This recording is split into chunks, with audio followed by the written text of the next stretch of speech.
Di segmen sebelumnya kita sudah berbincang dengan seorang nelayan yang telah dibina oleh BMKG hingga berhasil menyelamatkan warga sekampungnya dari badai Seroja pada April 2021. Begitu pentingnya informasi cuaca dan juga bencana dari BMKG bagi warga dan bahkan bisa menyelamatkan mereka sebelum bencana terjadi. Dan kita lanjutkan intimate sharing session hari ini dengan berbincang kali ini sosok yang tugasnya menyampaikan informasi terkait cuaca dan juga bencana serta mitigasinya. Kita langsung sapa Koordinator Bidang Mitigasi Gempa Bumi dan Tsunami BMKG, Pak Daryono. Apa kabar? Baik, Mas, selamat malam. Selamat malam. Pak Daryono, ini mau nanya nih. Ya. Ini kembali lagi terjadi di negeri ini nih. Tadi pagi gempanya cukup lumayan ya di Laut Flores. Terus kedalamannya juga tidak terlalu dalam loh, 10 km. Benar. Dan disempat juga dinyatakan potensi tsunami. Lalu analisisnya Bapak ini seperti apa ya? Iya, jadi gempa yang terjadi pagi hari tadi pukul 10.30 ya. Waktu Indonesia Barat itu kekuatan 5 ya, itu informasi awal. Dan itu langsung mengenerate decision support system kami, di mana akhirnya BSS mengeluarkan proposal peringatan tsunami dengan status ancaman siaga di pantai utara Flores dan selayar ya. Jadi kemudian setelah kita perbaiki lagi parameter gempanya karena datanya kan makin banyak makin terkumpul itu. Betul. Akhirnya warning kita keluarkan lagi, tapi turun ancamannya menjadi waspada. Kalau tadi yang pertama itu kurang dari 3 meter, sekarang kurang dari setengah meter. Setengah meter. Ternyata benar. Kita mencatat adanya perubahan muka laut dengan menggunakan stasiun Taikit ya. Iya. Di Marapokot, itu di pantai utara Pulau Flores ya. Kemudian di pantai Reo, itu juga di utara Pulau Flores, itu tercatat itu cm. Jadi apa yang kita warningkan potensi tsunami itu benar terjadi tsunami, hanya saja tsunami kecil. Kemudian setelah kita pastikan semuanya hanya tingginya 7 cm dan tidak ada susulan tsunami walaupun kecil, akhirnya kita akhiri ya, jadi tidak dicabut, diakhiri. Nah, sejak saat itu masyarakat kita sampaikan bahwa kondisi sudah aman, peringatan dini selesai ya. Namun berita beredar adanya kerusakan di Pulau Selayar, khususnya di Pulau Bunelate ya, itu banyak sekali ratusan rumah rusak itu. Dan untuk saat ini masyarakat sudah tidak perlu lagi khawatir, cemas terkait dengan ancaman tsunami karena sudah selesai, karena sudah sudah tidak ada lagi. Iya, di sini saya dengan Robert juga menemani Bung GI Pak Daryono. Saya ingin bertanya sebetulnya apa sih sebetulnya yang menjadi basis dari BMKG untuk mengeluarkan peringatan dini bahwa ada potensi tsunami? Karena saya kebetulan tahun 92 juga itu ada di Maumere, itu kekuatan gempanya itu sekitar 6,8 gitu. Nah itu terjadi tsunami. Nah yang bedanya dengan yang sekarang ini, jadi pertanyaan saya ada 2 itu tadi, kira-kira basisnya itu, basis analisis dari BMKG sehingga mengeluarkan peringatan dini berpotensi tsunami itu apa? Itu yang banyak masyarakat juga bertanya. Iya, ini pertanyaan yang bagus sekali nih Mas. Jadi mengapa gempa yang saat ini tidak memicu tsunami ya? Iya. Jadi kalau kita melihat peristiwa tsunami 12 Desember 1992 itu dipicu oleh gempa berkekuatan 7,8 dengan mekanisme sumber, ya, bentuk patahan yang terjadi itu mekanismenya naik, ya.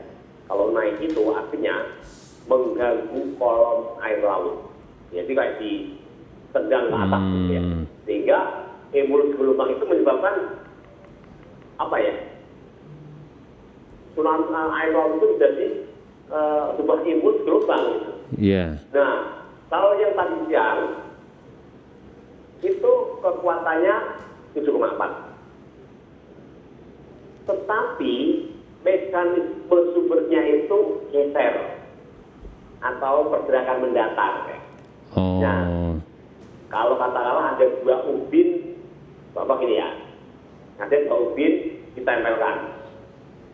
Yang satu gerakannya vertikal, Nah, tapi itu di dasar kolam ya. Nah, yang satu lagi itu gerak tapi mendatar, geser. Mana yang menggerakkan air laut? Nah, kalau yang 1992 itu patahannya itu vertikal, naik, sehingga air laut itu terganggu.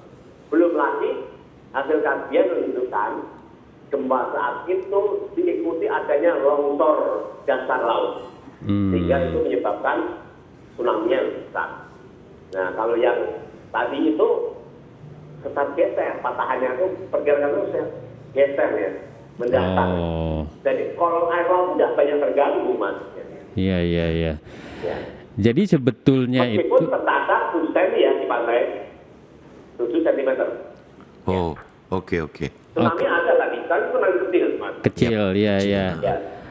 Artinya dengan mekanisme seperti yang Bapak jelaskan tadi, apakah selamanya itu tanda-tandanya air laut tersedot dulu, atau ada juga tsunami yang karena mekanisme pergerakannya berbeda langsung menghempaskan air laut atau terjadi tsunami ke darat gitu? Ya.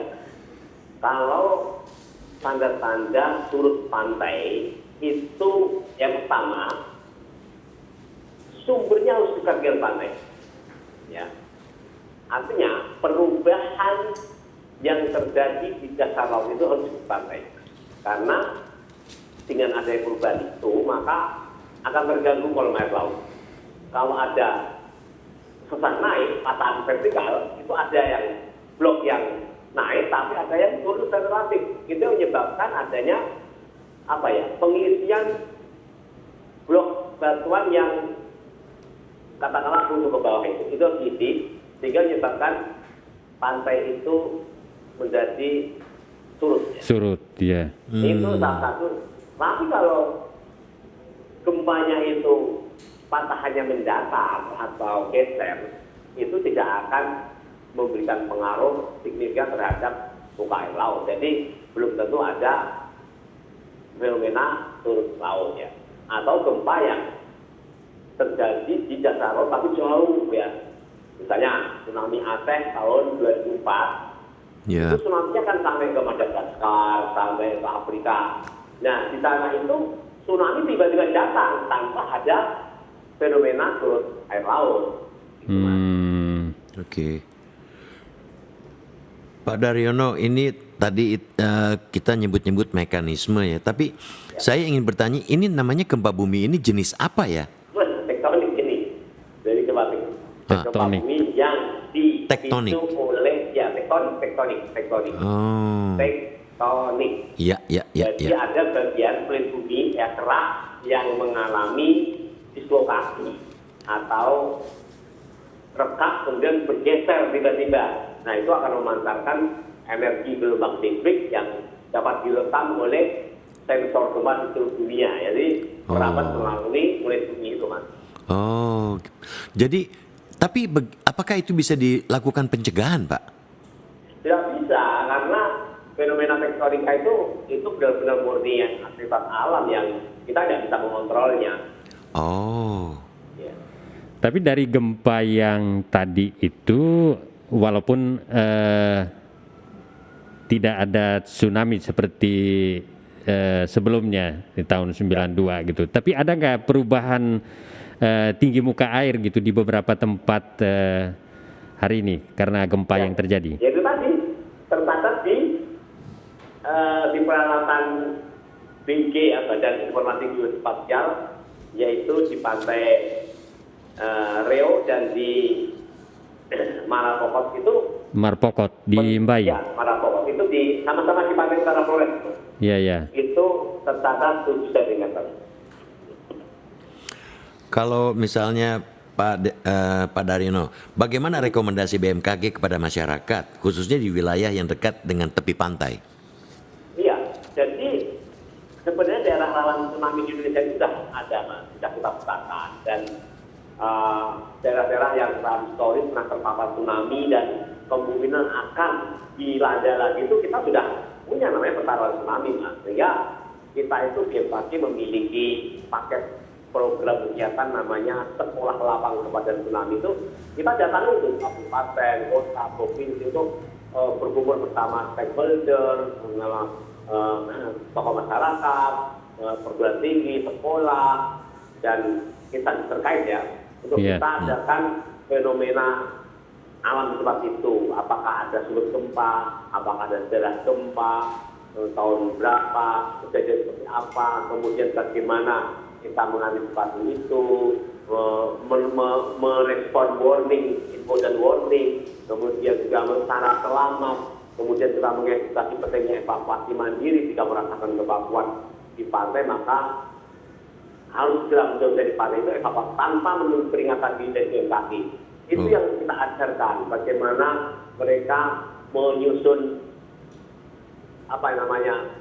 SOP, bagaimana mereka merencanakan tata ruang batin model landaan tsunami yang kita buat untuk mereka, bagaimana memasang jalur evakuasi, bagaimana mereka menentukan titik evakuasi, kemudian rambu, latihan drill. Nah, itu kita datang ke sana untuk melatih itu, Mas. Jadi kita sudah melakukan lebih dari 80 tempat ya, dan kita akan terus lakukan itu. Tapi sebagai edukasi buat warga, Pak ya, karena ini kan setiap kali ada gempa, apalagi besar, itu pasti infrastruktur telekomunikasi udah hancur duluan juga, sehingga masyarakat pasti akan tidak akan menerima informasi karena rusaknya jaringan atau infrastruktur telekomunikasi. Nah, tanda-tanda alam yang penting yang perlu diketahui masyarakat sehingga dia bisa mengambil tindakan untuk mengevakuasi diri sebelum terjadinya tsunami seperti itu, mungkin bisa dijelaskan seperti apa yang bisa dibaca dengan kasat mata gitu. Jadi kalau kita berada di pantai ya, dan kita tahu pantai itu sebenarnya berhadapan dengan ada sumber gempa di dasar laut ya, atau subduksi atau tunjangan lempeng ya, itu pasti memiliki historis tsunami. Dan historis tsunami itu sebenarnya cukup lengkap ya. Kita memiliki katalog tsunami di berbagai tempat di Indonesia ya.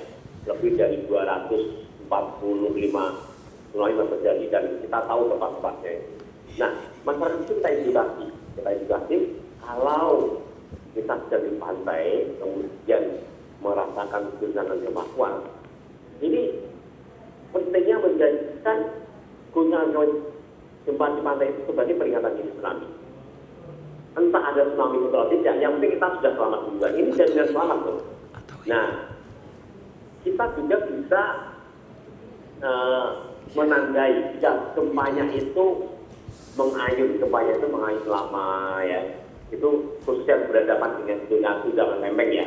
Maka itu juga bisa, itu disebut tsunami earthquake ya. Itu bisa jadi itu akan terjadi tsunami sekitar 25 sampai 30 menit. Maka itu juga sudah bisa menjadi alasan untuk kita melakukan evakuasi mandiri. Jadi evakuasi mandiri itu sebenarnya jaminan keselamatan karena kita memiliki golden time waktu penyelamatan yang masih cukup lama. Berbeda kalau kita nunggu warning BMKG. Nah, BMKG itu untuk mengeluarkan warning itu sudah olah gempa itu kurang lebih 5 menit, Mas. Sehingga kita itu kalau jarak tempuh tsunami dari pantai ke pusat itu, halo? Ya? Halo? Halo? Ya?